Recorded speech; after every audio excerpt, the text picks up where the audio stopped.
welcome to all of you.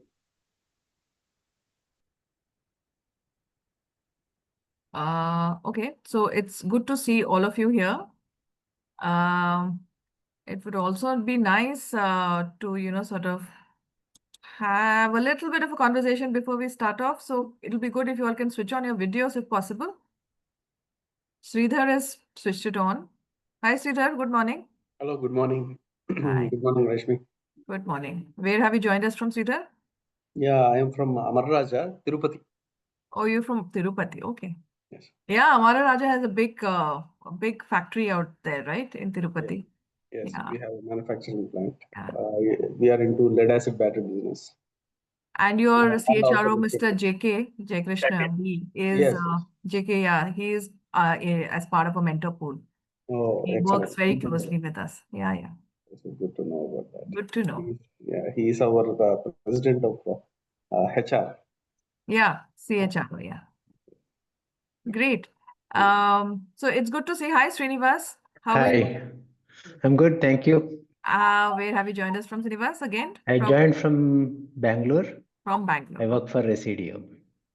Okay.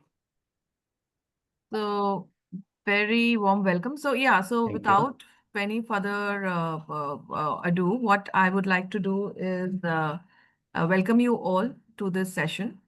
So this is a masterclass today that we have with Professor Kushal Shah, who's been an ex-professor at IIT Delhi, IISER Bhopal.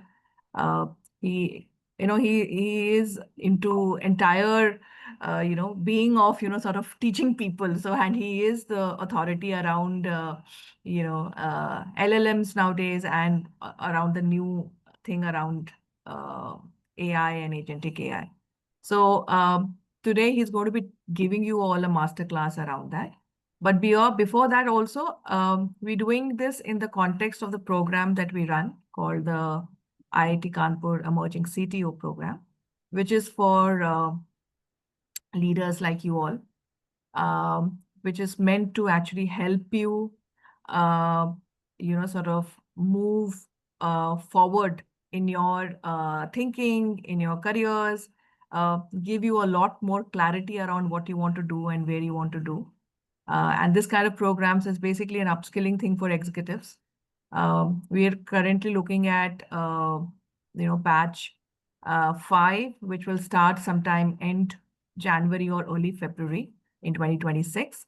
And we're very excited to, sort of have this masterclass. I'll give you a little more detail in a while, but handing it over to Professor Kushal to take this forward. Okay, thanks, Rashmi. Very good morning to all of you, and glad to see all of you here. I would love to see your faces too, if you can. No pressure, of course. I'll just share my screen and start my presentation. Please give me a second. Here it is.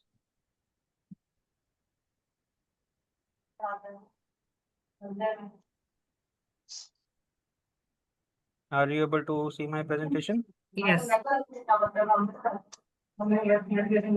Okay. So I will take roughly around 35 to 40 minutes of your time.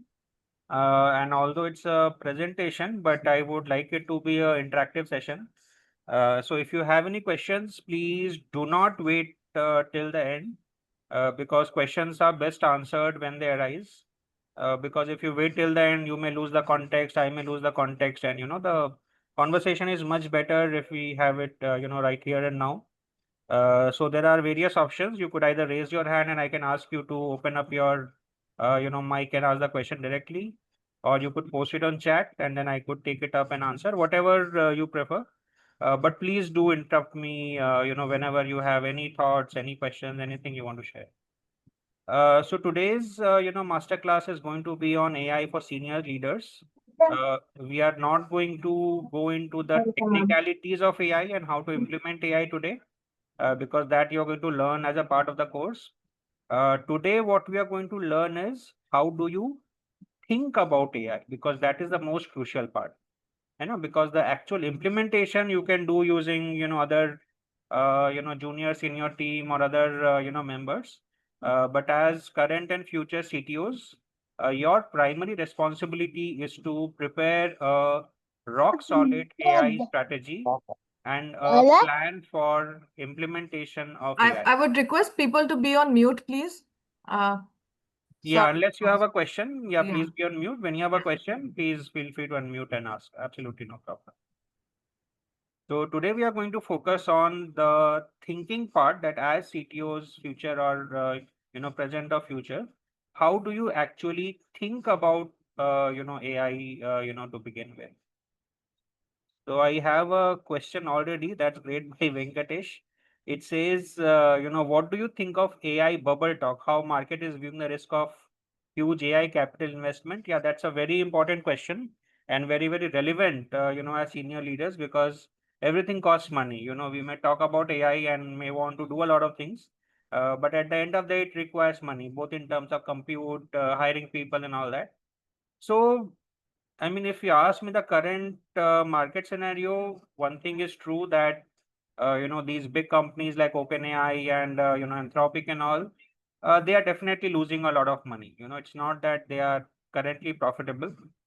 They are losing billions of dollars because millions of people around the world are using ChatGPT for free without paying a penny, and that costs a lot of money to run all those GPUs.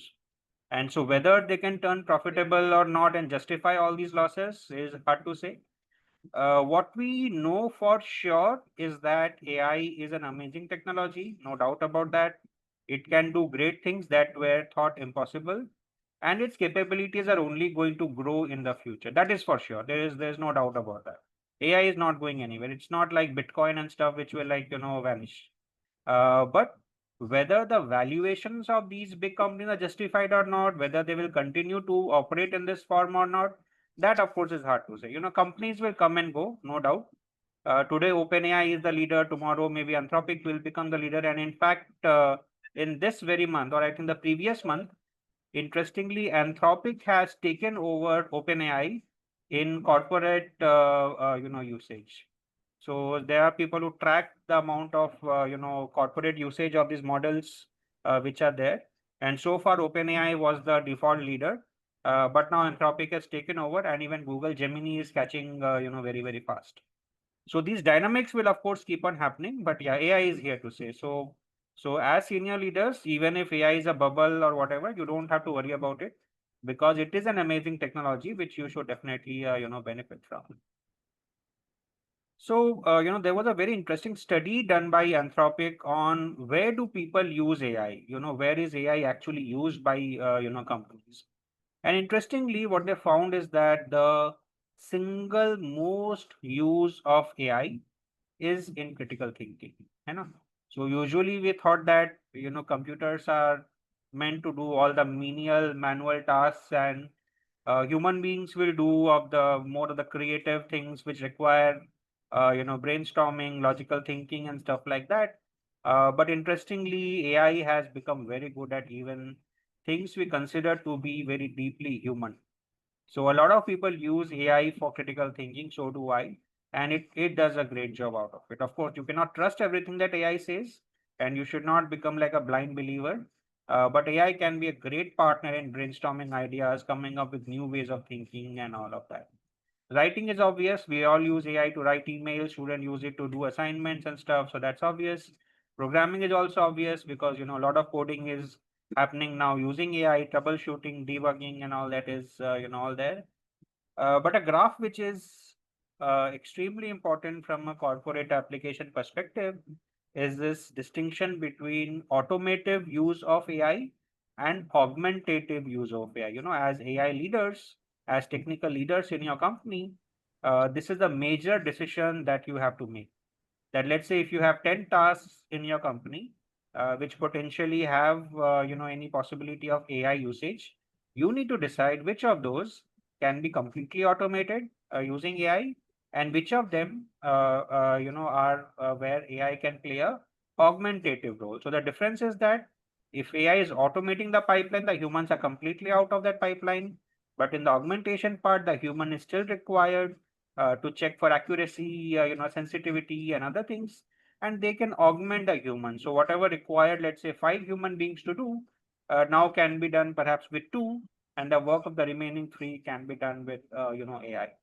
So this is not an easy decision for companies to make, because this requires considerable change in the workflows within the company, and unfortunately, this may also require firing some people, because a lot of work that humans did can now be done with AI. But the hope is that instead of firing people, maybe you can use this AI and this efficiency to improve your customer base, improve your revenue, so that those people can be absorbed in other things. But nevertheless, this is something that is very critical for you to understand and design, that which tasks can be automated, which tasks can be augmentative. And today we are going to see a rough overview of that. But when you do the whole course, you will get to know more details about this. Something on the chat. I guess the focus can also be on reskilling people so that they can be prepared for the changing market. Absolutely wonderful point, Sai. This is absolutely important, that companies have to invest in reskilling of their people, because AI demands a completely new way of looking at things, a completely new way of doing things. So the trouble is that here reskilling, unlike other technologies, this is not just about using a new tool. This is a completely new way of doing things. For example, when computers were introduced in the 1980s in India, before that, let's say, a lot of this accounting work used to be done using pen and paper. People used to write entries in kind of ledgers and registers, and they used to, do manual calculations and all that. Then computers came and they completely changed the way we do accounting and all that. And that adoption was not just about reskilling. It was not just about learning to use a computer. It was adopting a completely new way of working, which requires a lot of psychological change also. The same thing is with AI also. So it's not just about learning the AI tools, but it's about a completely new way of thinking about work. That is the main challenge that you as technology leaders in your company has to kind of focus on. So what are some of the big impacts of AI in terms of volume, in terms of profits? So one, of course, any company has a large volume of repetitive tasks, which earlier humans were required to do, and now most of that can be automated in various ways. You can have leaner and more efficient organization. There are people who even say that, a few years down the line, we will have unicorns which will be run by a single person. Now, that may be a bit of an exaggeration, but definitely we will have very small teams running very efficient organizations. We saw that in the past in the case of WhatsApp and Instagram, which were extremely small teams, but they were able to sell their software to big companies like Meta for billions of dollars, and we are hopefully going to see much more of this in the future, because what required a whole team of 10 people to do in the past, now it can be done with just maybe 2 or 3 people with the use of AI.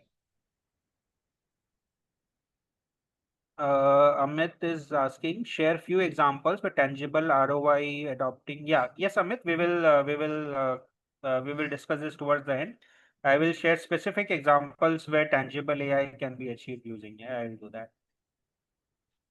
So you can also have democratization of insights. What does this mean is that, earlier, if you had access to company data, you also required years of experience in analyzing, understanding that data and deriving business insights out of it. Any Tom, Dick, and Harry could not do that. But now anybody, even a fresh intern, can take the data, write a very good prompt, upload that data to AI with that nice prompt, and AI can give you very good insights that earlier would require a very experienced manager to do. So the benefit is that now every single person in the company can have very good insights into how the company is operating, what's working, what's not working, and stuff like that. And that again is going to drive in a lot of change in the way you think, the way you work, the way you take decisions. Your frontline, workers are going to be empowered for decision making. Earlier, what required a call with the manager or with seniors now can be done by people on the ground, because they have access to those insights, using data. There is better upward communication. one of the major things that challenges that companies often face is that the people on the ground, let's say, who are talking to customers, are perhaps not able to convey the clear picture of the ground to the senior leadership. And because of that, many times we have seen that companies which had a very successful run for a year or two suddenly start failing. And why that happens? Because the market has changed and the people on the ground were not able to convey those things to the higher leadership. But now with AI, now let's say, every conversation that a customer support executive is having with your potential customers, if those calls are recorded and you have an AI to analyze those calls automatically and give insights to the CTO or the CEO, then that job is done. You do not have to depend on the intelligence of the customer executive to give you those insights. Of course, those insights are still valuable and humans have to be there in the loop, but humans often miss out on important points. And sometimes, even though they may know about those issues, they may not feel very comfortable in sharing that with the leadership because they may be afraid that it's something which is unpleasant and how that leadership is going to take.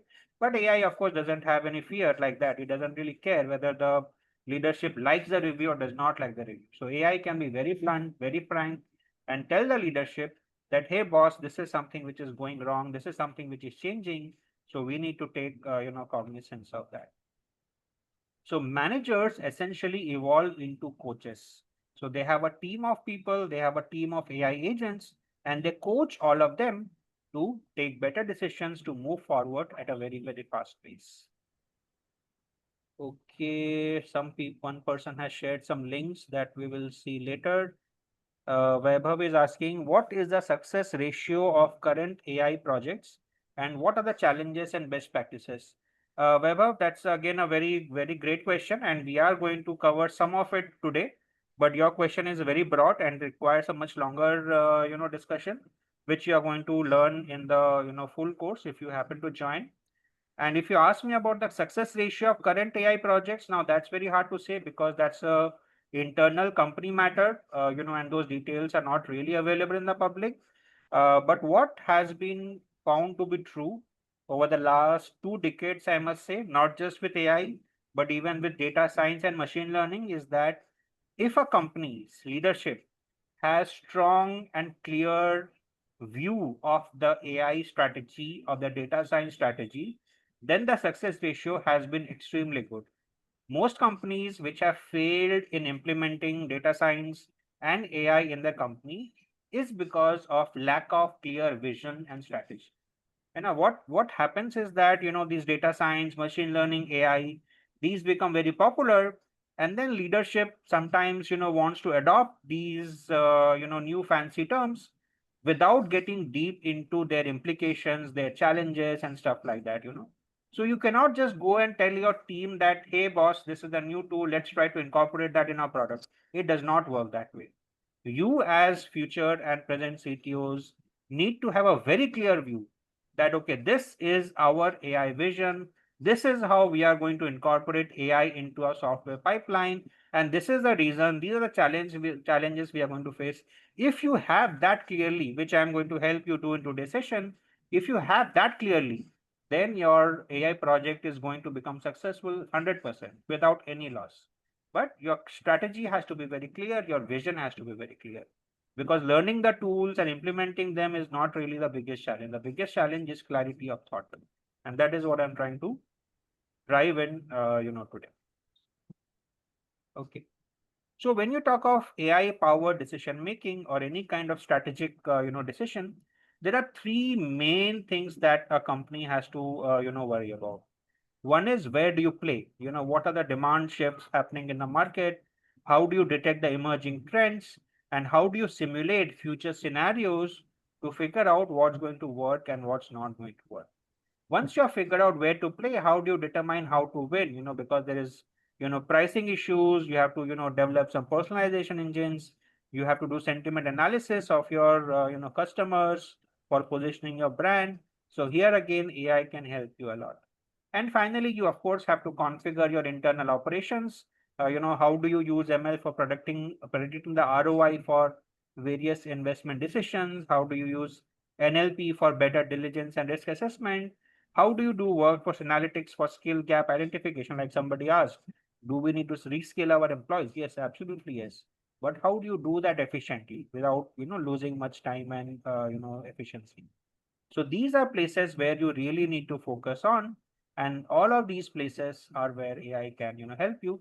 We will see little bit of details today, depending on how much ever time permits. But of course, when you do the full course, you are going to learn this much more effectively. So why are decisions getting harder? Because business has been in existence for thousands of years now, nothing new.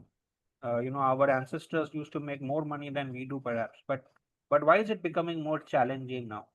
The reason is that the data volumes are exploding. That is one reason, that there is too many markets, too much diversity. You are selling to different countries, different ethnicities, different tastes, and so that is changing a lot. That is exploding a lot.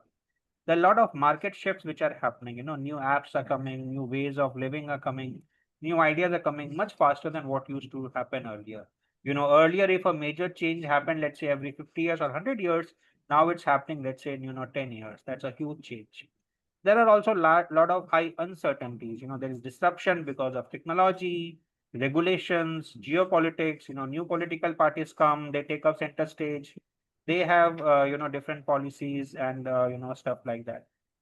Then there are also human limits in processing of this information.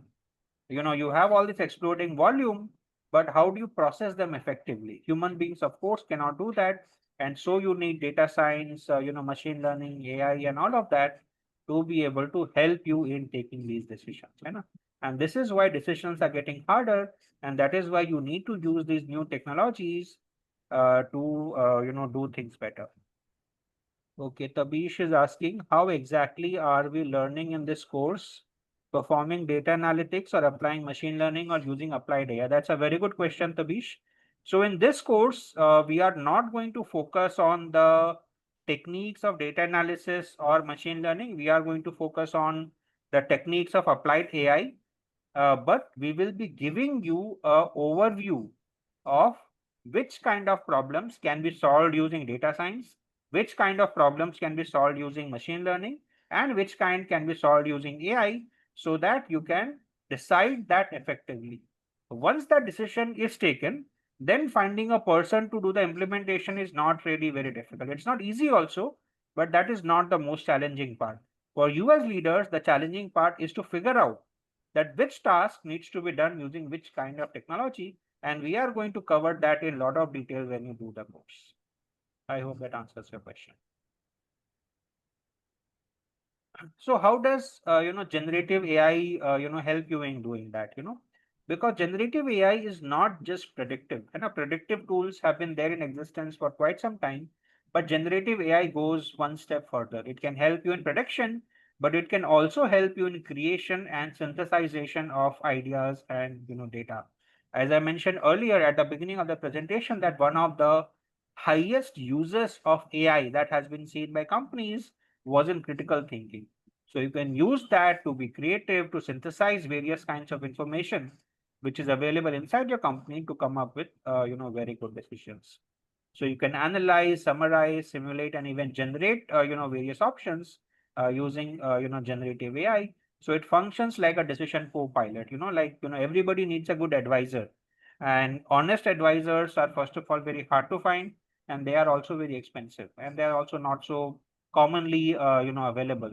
Right? For example, a Microsoft can hire a McKinsey or a KPMG, but not every startup can do that. But of course, I mean, those companies will provide much better services than what, let's say, Gemini will do. But for most applications, barring some very difficult ones, for most applications, the advice given by AI models like Gemini, OpenAI, and Claude, they are reasonably good. And with some amount of human intelligence and back and forth, you can actually get very good analysis of your data, what to do ahead in the future, and it can serve as a extremely good consultant at like a small fraction of the cost. These models are generally free, but even if you want to buy the pro version, it costs you only like $20 a month, which is really nothing. So corporate strategy, of course, is still human led, because you cannot leave everything to AI, because AI has its own limitations and issues. but it has to be augmented using AI. So human-led, but AI augmented. You need to use AI as your, partner. You know? So instead of spending your time on data crunching, you don't do that. You use AI intelligently to do the data crunching on your behalf, and then you use it to make important decisions and to come up with insights, which leads you to framing a good AI strategy. So what is the pipeline? You have data which is collected automatically and manually. Take that data, feed it into AI, ask it to do analysis using a well-written prompt, and using that analysis, ask it to come up with insights and decisions for the future. Of course, you should not blindly follow the decision which it has suggested, but those decisions are generally very good. Uh, Please mute yourself unless you have a question. I hear somebody. So take that data, feed it to AI with a well-written prompt, do data crunching, get insights, and then use that to form decisions and frame a good strategy for the future. This is the workflow for senior leaders. That is going to be extremely powerful, provided you understand how it works and how it can be used to, augment your product and your processes. So as I mentioned, this is just another way of showing the same thing. So you have basically data, which you collect, and the good thing about AI is that it can identify very weak signals also.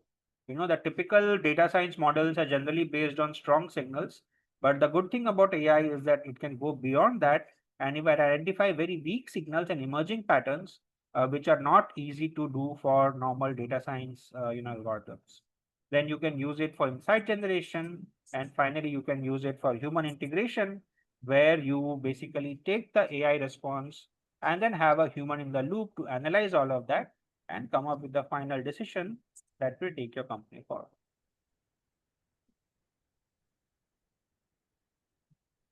So somebody asked that, okay, where can I actually use AI? Can you talk about some specific, application areas? So the next few slides, I'm going to talk about some of these things and also talk about some challenges that you may face, in implementing these things. So one very important and obvious use of AI is in scanning the market and looking for new opportunities. So, every day there is so much of news, so much of research, so much of patents which are getting published. And it is obviously impossible for any human being to keep track of all of that. And here AI can help you a lot. So I'm not getting into the specific details about how exactly you can do that, which we will learn in the course. But today I'm just giving you overview of where you can use at a very broad level. So you can use it to detect emerging trends before your competitors. Now you may say, okay, if everybody has access to this news and everybody has access to this AI, how am I going to do better than my competitors? Because they can also use AI to get all these insights and detect emerging trends. Now this is where the crux is. So as I mentioned, that AI is like a co-pilot. It is like a partner that you have, but to be able to extract useful insights from this amazing partner, you have to give it instructions very clearly. You have to very clearly tell it what is it that you are looking for, how to analyze the data, and how to get the insights. Now, that is where the intelligence of a senior leader lies. है ना? So, even if, let's say, two people have access to the same AI models, to the same set of news, to the same set of articles, but the kind of insights that one person will get will be far better than what the other person can get, because this first person knows how to instruct AI well. That is A. Second, this person knows how to analyze AI's response, figure out what is a good idea, figure out what is a bad idea, and ask AI to revise and improvise on its output accordingly. And that is a superpower that you need to really inculcate within yourself. That AI is available to everybody, everybody has access to the same model, but how well you are able to use it depends on how well you are able to instruct it and how well you are able to evaluate its output. If you can do that, you have a superpower, waiting to be unleashed. So one example which I mentioned here is spotting early signals in the EV battery technology. Then you can use it for competitive and industry analysis also. You can generate, competitor profiles from unstructured data. You can have, let's say, audit reports or company reports of companies, which runs in pages, very difficult to read them manually, but you can feed it into AI, ask it to structure that in a particular format and give it to you, which can be very easily analyzed, via dashboards and, stuff like that. You can benchmark industry moves. And one example is that you can ingest, let's say, hundreds of annual reports, ask AI to summarize that very well into 5 simple slides. Now, anybody in the world can do that, no big deal. But the big deal is the instruction that you give to AI to do this summary, to create this, short version of it. And the better your instructions are, the better your output is going to be. There are some questions in the chat. Let me just go through it. So do you see someone with good domain understanding or process of a field with some degree of technical knowledge would be the way forward? Absolutely yes, Bhagwan Singh. That's a great point. So what Bhagwan Singh is saying is that, will someone with a good domain understanding of a process and some degree of technical knowledge would be the way forward? Absolutely yes. But इसमें एक चीज add करना है भगवान, that you also need to become good at giving instructions to AI and making it work for you. That requires work, है ना? So two people, if you talk of any industry leader, they will have the domain knowledge, they will have the technical knowledge also, but their capability of using AI can be significantly different, because of one of them will know how to work with AI and the other one will use it in a very, rudimentary manner. So learning how to use AI is a very important skill which we are going to focus on in the course. So question by Raj, will I learn prompt engineering as well? Absolutely, Raj. That's going to be a very important part of the course.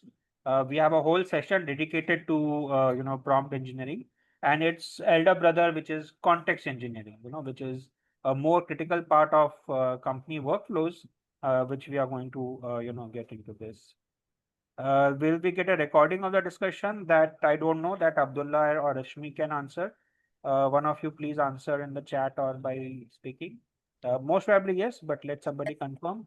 Yeah, we can send across the link of Okay, today's class. Yeah. Great, great. Vaibhav is asking, will we get this PPT in the end? Yeah, no problem. I will share the PPT with Rashmi and then she can share it with you. How can this be used to generate report using primary data? So I don't see the name, it says Zoom user. So yes, so that is something that you're going to learn in the course. So we have a whole session dedicated to that. How do you use data of your company to generate reports of various kinds? So you are going to learn that in the course, which is called context. Yeah, Shalja. Hi, Shalja. You're going to learn in the course. We have a whole session dedicated to using data to generate insight that requires writing very intelligent prompts, which we are going to delve in the course definitely. Thank you for the questions.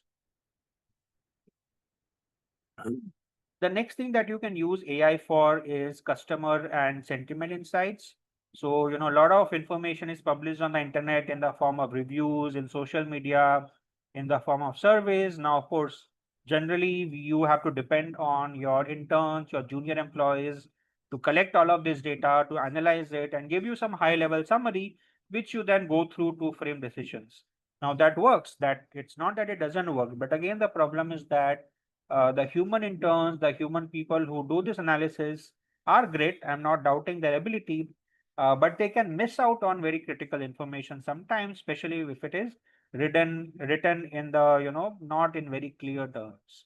And also, unfortunately, it's unfortunate reality. But what happens is that if some analysis result is unpleasant, many times junior people do not have the courage to convey that to the senior leadership, but AI does not have any such fear. So use your juniors by all means, they are very valuable, but incorporate an AI analysis along with it, because you will get completely unfiltered analysis without any bias, without any such limitations, which will hopefully help you in seeing trends and information which you might have missed out otherwise. So it can help you in figure out what are the unmet needs, what are the points of dissatisfactions, and what are some opportunities for growth that you may have missed out, earlier. So one example, for example, every company has an onboarding process, both for their employees and for new customers. You can use AI very easily to figure out what are some of these frustrations with the onboarding process. Because if your onboarding process is not good, then likely that your customer experience is not going to be very good. And this is something that AI can definitely help you with. There are some questions. Satyajit is asking how to mitigate hallucination. Tabish has answered very well. Tabish, your answer is absolutely right. Through better context and guardrails. Absolutely. So you have to give it the right context. You have to give it the right set of instructions and add guardrails. If you do that, hallucinations cannot be eliminated because they are a part of the creative process. But yeah, using good context engineering, adding guardrails, writing a good prompt can help you in mitigating hallucinations to a very large extent, Satyajit. Vinay is saying customer and sentiment insights will be useful. Yes. Which AI tool to use for this insight? So Vinay, the tool to use is ChatGPT. There is no other tool for this. But what it requires is writing a good prompt on your behalf. So tools are, ChatGPT for most of the things, or Gemini or Claude, whichever you prefer. There is not too much of difference between them as of now. But what differentiates the output is how well you have instructed the AI to generate that analysis, and you have to become good at that. Once you become good at that, then you can use AI, very, very well. Shailja is asking how much this course will be useful and effective for academics. I believe you're talking about professors or lecturers at colleges. So Rashmi, maybe you can comment on that. Yes, we Yeah. will be talking about this. We also have been joined by IIT Kanpur Professor Suvendu Naskar. So once you finish, Kushal sir, we will get him in and we can take up all of these questions around the program and the course. Sounds good. Sounds good. Great. Jess is saying use BERT and its siblings for sentiment analysis at the core. Absolutely, Jess. That's very good. I'm glad you know about BERT. Pravesh, I'm transcribing this call. Okay, great, Pravesh. Fantastic. Okay. So Rashmi, how much more time do I have? So you can take another 10 minutes. Okay. No, Okay, no, sure. only till 45 because Professor Suvendu Naskar has to leave by 12. So I'll get him at Okay. 11:45. 5 more minutes. Yeah. Okay. Thank you. No problem. Okay. So you can also use it for scenario planning and simulations. For example, you can generate some possibilities for your future, that if this happens, then what? This is something we all do, manually on our own, but AI can make the process much faster and can think of scenarios that you would not have thought about otherwise. So it can help leader in visualizing multiple futures very quickly, so that you can figure out, okay, if this happens, then what do I need to do, and be prepared for the worst case. It can help you in taking stronger decisions, as I have been talking about. AI plus pattern amplifier, that is what AI is all about. So it can amplify patterns, even the ones which are very weak, because it is not a statistical model. It is not looking for statistical significance. It is actually reasoning in some way, not like humans do, but in some way, to figure out what the data contains and how it can be used for, corporate decision making. So humans provide the context, creativity, ethics, and judgment. AI analyzes the data, amplifies the pattern, and together, a combination of AI and humans can be much faster, more confident, and less biased decision maker. This is a superpower that we are looking for. So it's not about replacing the whole workforce by AI. Some replacement will unfortunately happen. You can't help that. But the idea is to make AI and humans work together so that they can achieve the maximum possible outputs. So I think these are some examples. I'll share the slides, some examples of, how, some companies have used AI to significantly improve their processes. So this news says that, Verizon, for example, use GenAI to improve customer loyalty. So let's say 100,000 customers, may have left their service, but by using AI, they are able to fix that, problem. BMW has been using it in some way, and so a lot of companies are using it in some way. But there are, of course, some challenges also, and you need to be very careful. One of the major reasons why companies have not been able to benefit by even the earlier wave of data science and machine learning was because of data quality issues. And this is one thing that you need to work on very strongly, because if you want to get insights from your data, then it is very important for you to have good quality data. If your data itself is not of good quality, then you are not really not going to be able to derive very good insights from that. You should, of course, also not have over reliance on AI. It's not that AI can do everything. AI is not a magic wand. So please do not have an automation bias also, that everything I will try to automate. Doesn't work. As senior leaders, it's very important for you to know what can be automated and what can be augmented, so that you can strike a very good balance. You need to have ethical concerns, because AI, with all its, thing, can also be biased, because it is trained on data on the internet. And data on the internet, of course, has its own biases. It has all kinds of, things available on the internet. So you need to be careful. Explainability is a major challenge with AI, because, as you may have heard, that AI functions more like a black box. So, it's easy to develop AI models, but it's very difficult to explain their output. So you need to be careful when you deploy that for any particular product. And the crux is that if your data quality is good, and if you have careful human insight, a careful human oversight, then that combination is a very powerful combination, which can significantly transform your processes and your outcomes in the future.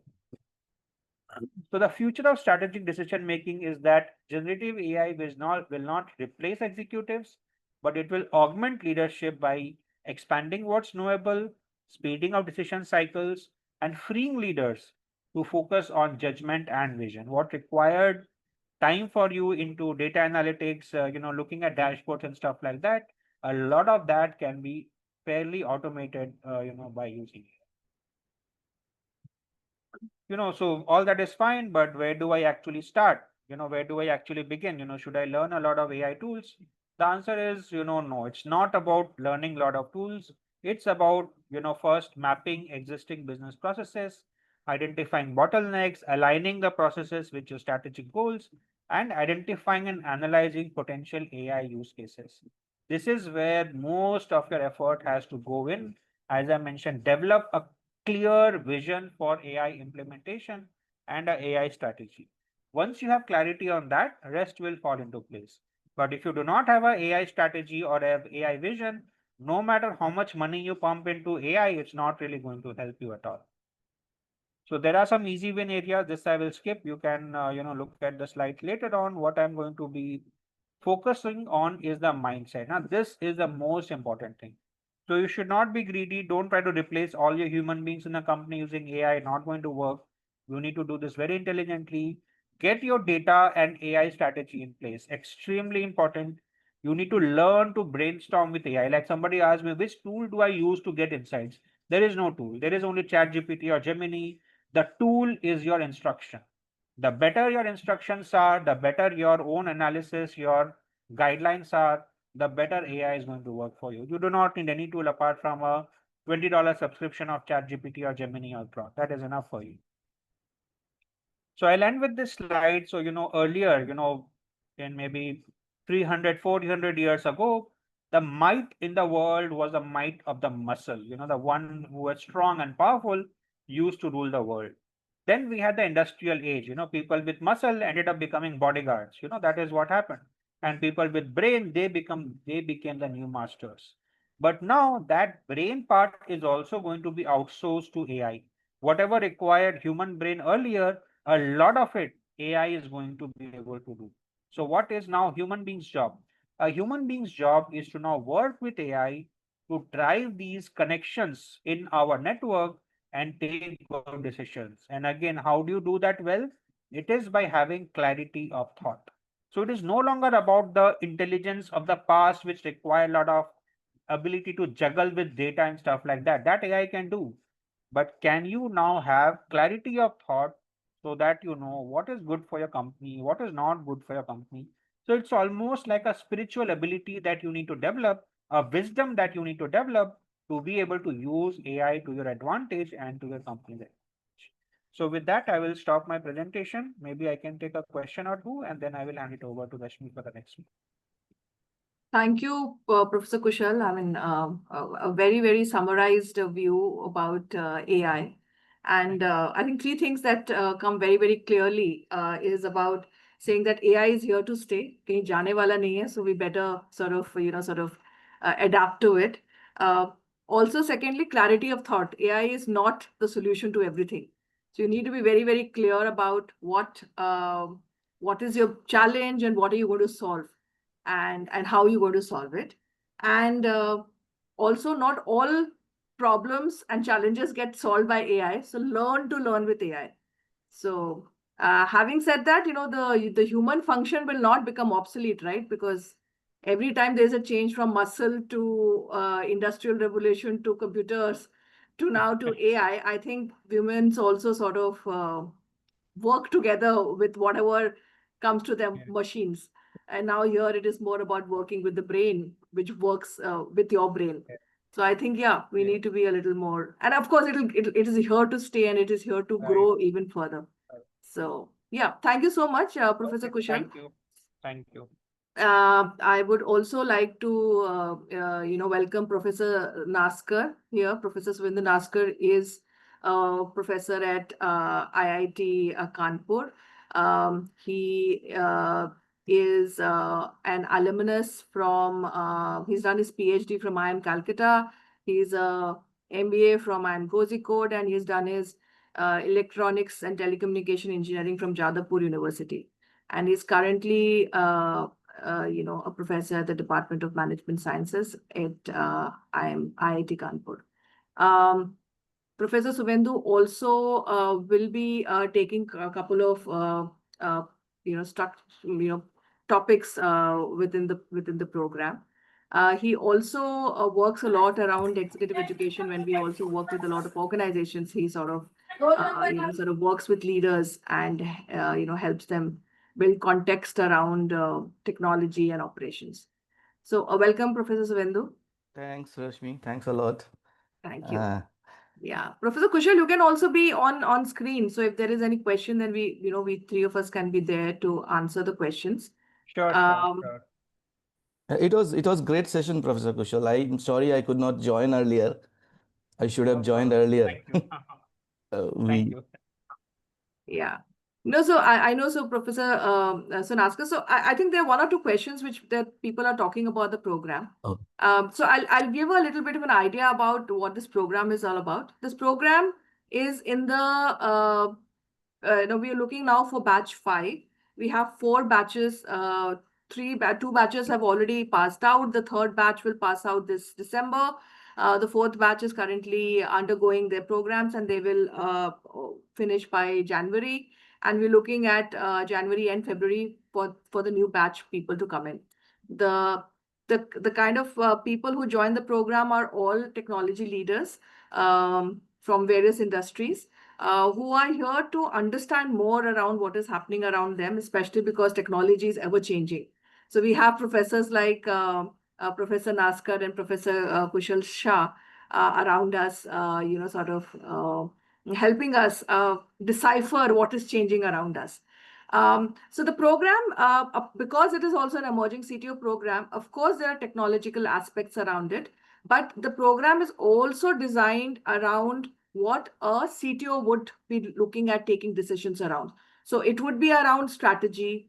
It would be around finance. In fact, there is a very deep finance section which is there where, if you're wanting to buy new age tools, then do you have the budgets and you really can, how do you implement it? Then, of course, we have this entire idea about tech. So, Professor Kushal Shah is here. There is Professor Vijay Agarwal also who's there. So who would take you through the entire aspect of LLMs, RAG, AI, generative AI, etc. Then you have, we have a simulation which is taken by a professor from the University of Maryland who talks about, if once you have a product ready, then how do you end up looking at, crossing with that product? So there's a simulation that we do, a Harvard simulation that we do called Crossing the Chasm. And post that, we all also then get into the campus and we do a hackathon, wherein the people who are there. So there is a lot of learning which is happening on in the class. Plus, there is a what do you say, a practical overview around projects which will happen, which will culminate in the campus, where you present your entire product. You figure out on your problem statement, and then you present your product along with the entire thing. When people, in fact, last month, Professor Naskar and me, both of us were in the panel, and we were like really, really surprised with the quality of the product, the MVP which had come out, and couple of them, if it works out well, IIT Kanpur is also open to sort of introduce them to the incubation center as well. So that is what the program is all about. It is technology, it is strategy, it is finance, it is people, it is around getting understanding around systems design, around execution of the technology architecture, to understanding the new age tools as well. So this is what it is. So Professor Naskar, would you want to add to what I said around the course curriculum? Yeah, sure. I will try my best. First of all, very warm welcome to all the participants who are here. I mean, I think, and I'm here with this program almost since its inception. I have the opportunity to see the participants very close, interact with them, and they're all seniors. And to be honest, first of all, let me confess, I really don't think we teach CTOs. We cannot teach CTOs. We can co-grow. So as a professor, we can be the mentor and try to help growing your thought process. So that's what my first message is, that I'm not here to teach. I can tell you what I know. I can give you theoretical framework, but how in your business context that works, nobody knows better than you. So that's one of the main thing that is really compelling. This is a great program, to be honest. And to be honest, I mean, I've been teaching to different other executives, and I've been fortunate to interact with undergrads to someone who is 25 to 30 years of experience. It's a really great program. In which sense is that to give a structure how you can become or grow as a CTO, that itself is a very challenging task, because there is no defined path to become CTO. So that's the main thing. So therefore, I will say that in the class, and this is what I have seen, whatever you learn from the class from the instructor is just kind of 10% of what eventually all of us learn, but it is the group which co-learns. It is the person or as you in from your other members that you learn, and this is what I have observed in the campus immersion program. uh, I mean, to be honest, the kind of enthusiasm that I have seen with someone with 15-20 years of experience, enthusiasm which is way higher than even undergrads, to do something exciting, to put their heads into, to come out of the box and think beyond what they can do, is just amazing. So that way it is a great program. And of course, with every cohort, as a joint partnership, we are also learning, we are also modifying our model in some way. We are trying to improve it better than little bit from the earlier cohorts, and all these things are happening. And that is one of the great things of the leadership of Rashmi and Mayank and Srinivas, who could not be attend there. So in terms of curriculum, I think it's a well mixed in terms of both technological aspects and the managerial aspects. Technological aspects is obviously the emerging tech, the different new emerging architecture. As Rashmi was saying, that as the industry itself is going through revolution, the role of a CTO in an organization context is constantly changing. Now, to the best of my experience in many organizations, especially small to medium scale organizations, CTOs have a seat in the boardroom also. Now that was not there 20 to 25 years before. So what it means is that now they just don't want CTOs to support business, CTOs to define business. Okay. Now with this objective in mind, I think personally technology you have to understand because you're leading that, but you need to align with the business perspective. Unless you are aligning with business perspective, even when what Professor Kushal was saying is that you need to put it into context, because AI is just a tool, okay, but tool you can use for a specific need of business. And that's precisely what in this program, the way curriculum is built, the way different components are built, the way people who are interacting while giving lectures on the different components. So we have modern architectures, we have so many other sessions which are very techno managerial, but I will say at a higher level of techno managerial.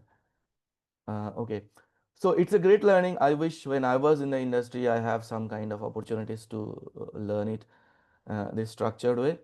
But anyway, it's a great decisions. I have been interacting with a couple of other similar kind of programs. So that way, I will say it's quite well covered in several multiple directions. And this is my personal prediction. Okay, do not stuck as a CTO. You are going to be the CTO in the next couple of years. So the asset that you get from the program is obviously deep network. Okay, so you become a part of CTO alumni itself, and which I interact with so many other people who has cleared this, who has in the other cohorts, who even come and interact. They say, okay, this is what is going on in my life and all these things, and I see the transformation they have gone through, the thought process from a being a senior manager or director of technology to CTO. That itself is really amazing.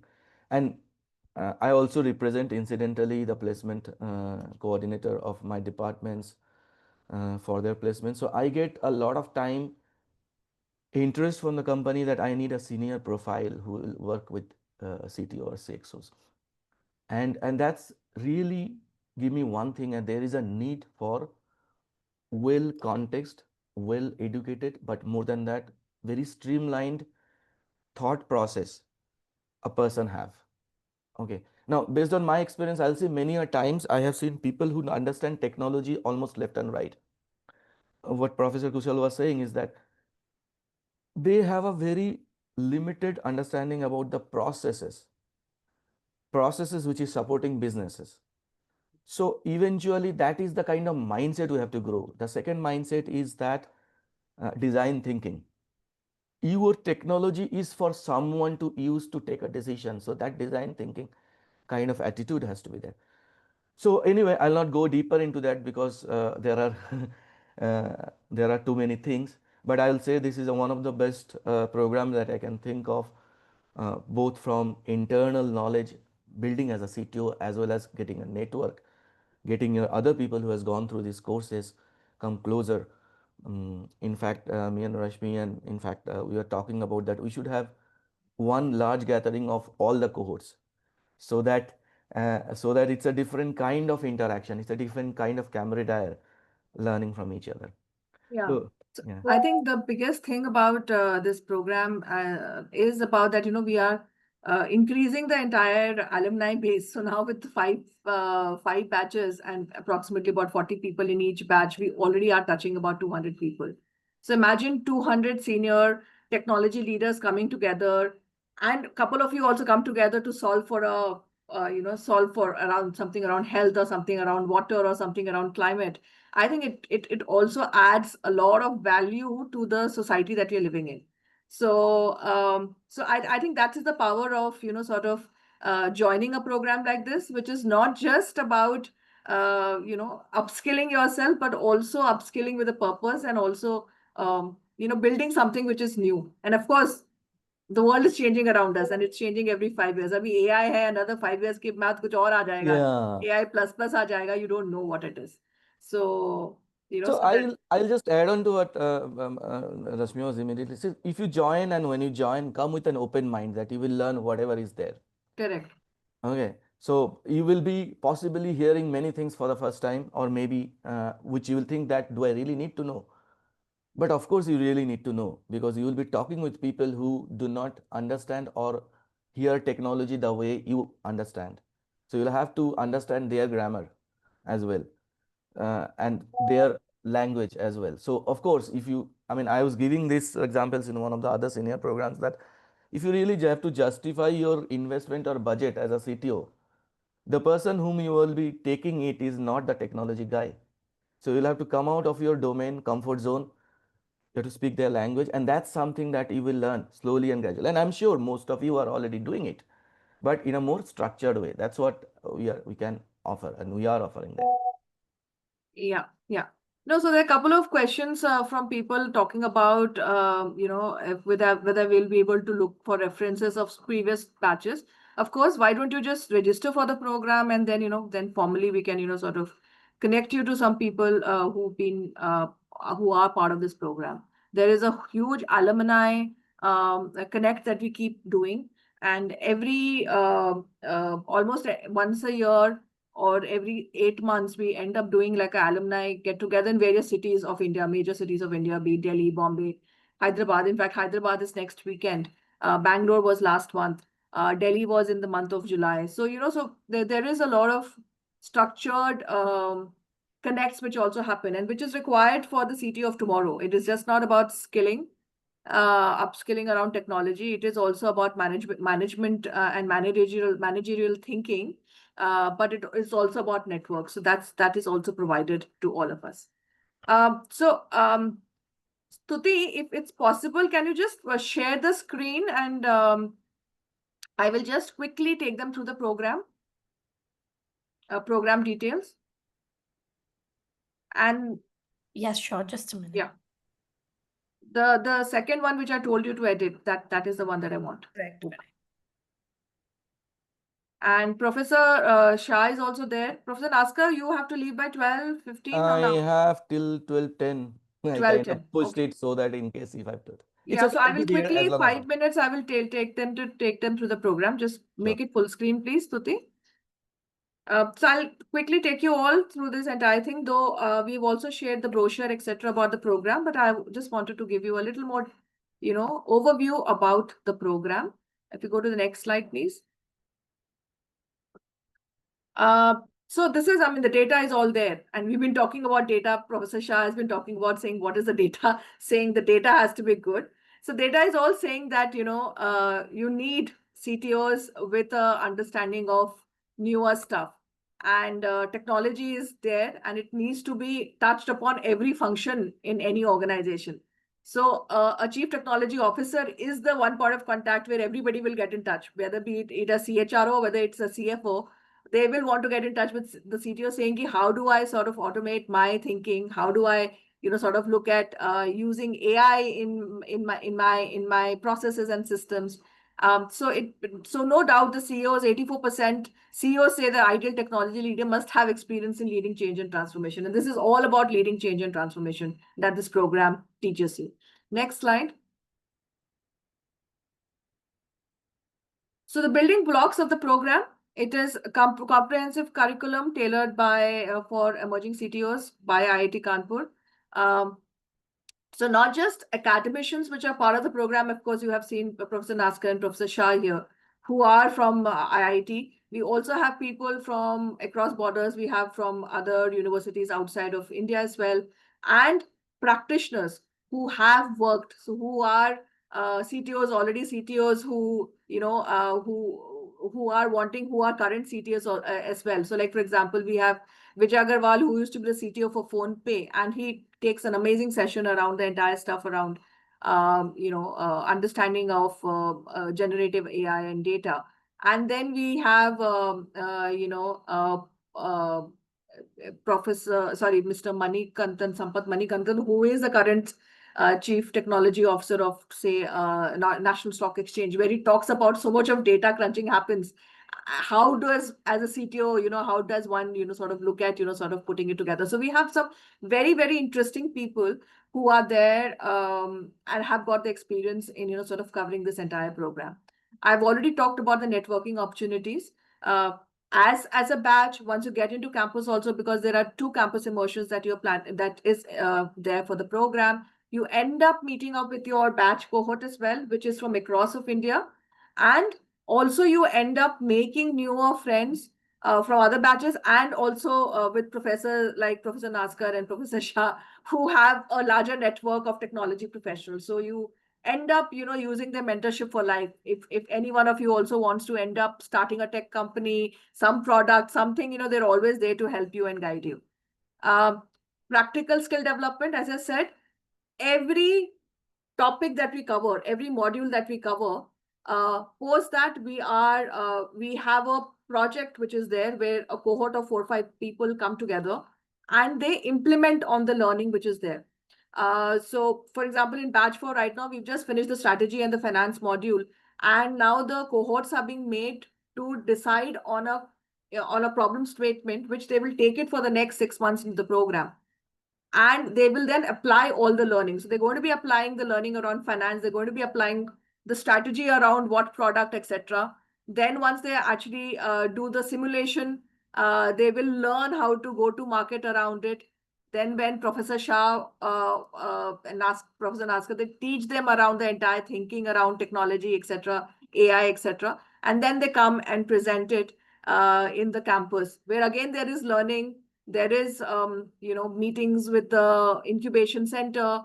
There is meetings with the professors like, Professor Naskar, etc.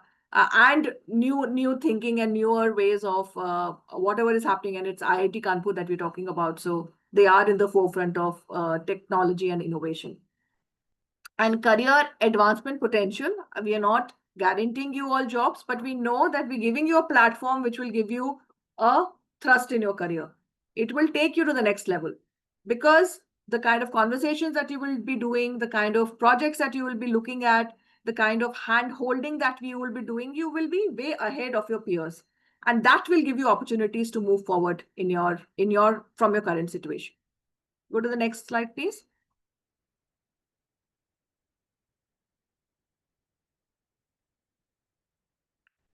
Yeah, so these are, so average experience of the batch is about 14 to 20 years, 15 years. Go behind slide, Stiti. Yeah. So this is one of the batches ka thing. So as I said, average batch size is between 40 to 50. Average we will make it about 45 is what we're looking at. And yeah, as I said, average about 15 years of work experience. Aage chalo. Again, people from across India are there. Of course, there is a lot of people from Karnataka, because it is the technology capital of the country. But Karnataka, Andhra, Telangana, Maharashtra, Pune, Delhi, there is a lot of thing. And of course, also from the various industries, you have business, financial services, ITES, IT consulting, manufacturing, oil and gas. So there are various people from various industries which are part of this cohort. And see, it makes you also rich. If the more diverse your peer group is, because you also work with them, you learn a lot also with your peers. The next slide, please.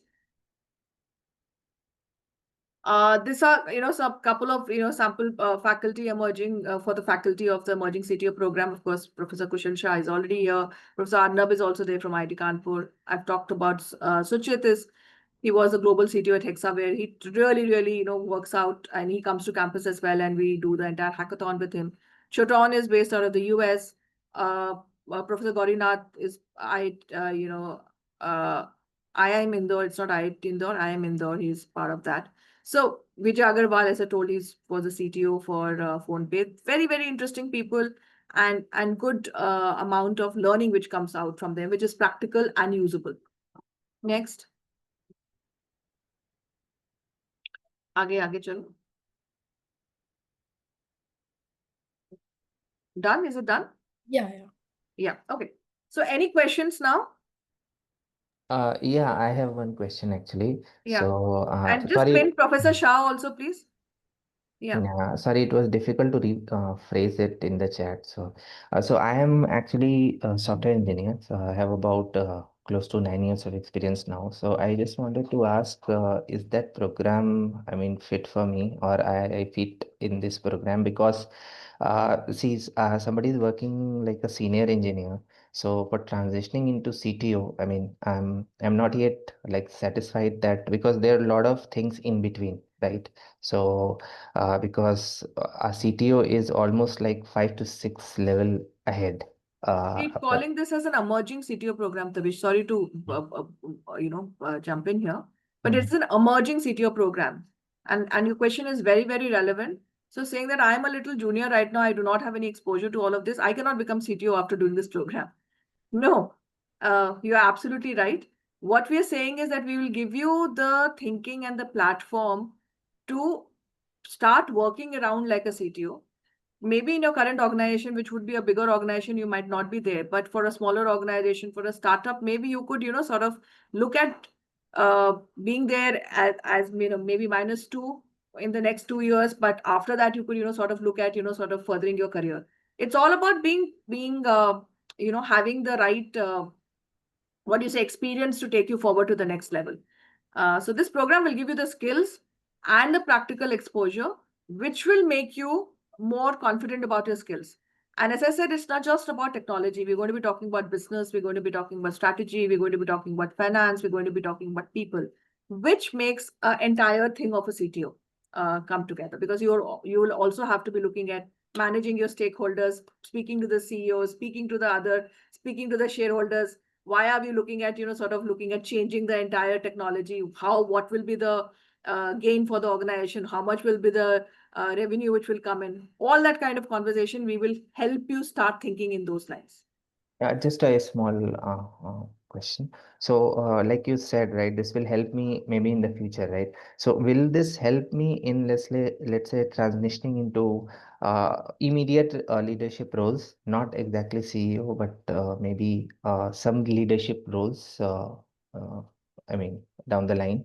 I mean, maybe. Yeah, so Tabish, it's totally up to you. I mean, I will not say that I will give it to you in writing, saying that you will get into a leadership role, but An because the ideal way scenario, you're I'm asking, if I do it properly and Of course. So because the confidence will come, right? Once the more you do a skill, you become proficient in it, right? So the more you start thinking in like a CTO, you will start showing it in your current work place as well. That will give you more opportunities to take on more larger projects, etc. And that will give you the confidence to take over larger roles or maybe look out for larger roles as well. So this program will give you the platform and the confidence to upskill yourself and position yourself in a much larger way. Professor Shah, is this fine or do you want to add something? Yeah, so this is a very good question, and there are two things that I would like to add. So this traditional thing about there being like 7 levels between a junior and a CTO, first of all, that is going to dissolve very soon because of AI. Because these most of the works of this level will start getting done by AI. So in the future, I see organizations which are more flat than more horizontal. That is one. The other thing is that you have to be CTO here first, है ना? आपके company में आप CTO हो या intern हो या mid level manager हो, that's a secondary thing. And there are a lot of politics and a lot of other things which are involved in that. So that we cannot comment on. But what we can guarantee is that you will become a CTO here. Now to convert that into an actual position, that requires additional stuff that you will have to, work on. You will have to crack the interview, you will have to maybe please some people, whatever. But we will make you CTO here, and that is what the most important thing is. Then you can start your own company or maybe convince somebody to give you a position in their company. That's a secondary thing. Yeah, very, very nice answer, Professor Shah. Professor Naskar, one last thing from you. I know you have to leave. So, Okay. yeah. Okay, I give it a simple analogy, and that's how I want to think. We will teach you how to swim. Whether you will survive in sea or not is up to you. Lovely. We will teach you how to swim in the sea. You have to figure out whether you survive or not. Beautiful. So your question was, you are too young to learn the swimming? No, swimming, it is better to learn when you are young. Beautiful answer. So you would see the kind of witty remarks and the conversations that are happening here, and this is just a precursor, because once you join the program, and this is which will happen every Saturday and Sunday to you. So that only helps you become more sharper and faster in your thinking. Yeah. So Professor Naskar, you can leave if you have to leave. I know Thanks a I know lot. you I'm have another sorry, class. Professor Kushal. We should interact more often and more frequently whenever we have Yes, a yes, chance. definitely. And We'll do that. Rashmi, Thanks, keep man. coming to IIT Kanpur so that I will. I'll come when this batch comes and batch 4 is. Okay, I'll come. okay, sure. Yeah. Sure. Thanks a lot to everyone. Please reach me if you have any specific queries. I'll be more happy to interact. Thank you so much. Thank you. Thank you, Professor Naskar. Okay. Okay. Any more questions, guys? So there's this question from Vaibhav Agarwal. Kushal, you've written it already. Please provide some view with the more use of AI. Do we see risk for company data privacy and controls? This will get covered in the class as well. We'll have an entire module around compliance, risk, and Yes. mitigation as Yes. a CTO. So we will be talking about that. It's a very, very important. It's a very, very important subject. So we have like a full module around it, some 15 hours focused around this. Anything else? There was some question around RAG, Professor Shah. I saw it somewhere. You want to talk a little bit about that? There was a question on AGI, ASI, something. RAG, so let me scroll back up. Yeah, no, Venkatesh Bhupati has said RAG can help. Yeah, so RAG, you also teach RAG, right? It's a part of AI. Yes, I'm not a yes, very yes, technical person, but yeah, yeah. yeah. Batch 4 के लिए आज उसी का session है. Yeah. Yeah, RAG can help. Somebody has responded. Yeah. So Satyajit asked how to mitigate hallucination. Venkatesh responded, RAG can help. Yes, that is right. RAG can help. Absolutely. Okay. So any questions apart? We will be sending you the recording. You all wanted the recording, so we will send it across to you. We will send you the PPT that Professor Shah shared with us. That is also going to be shared with you all. Would you want to talk about the assignment then, Professor Shah? Oh, We yes, can, yes, give it good, off to good. them. Thanks Yeah. for the reminder. Let me just share my screen again. Can you see my screen? Yeah.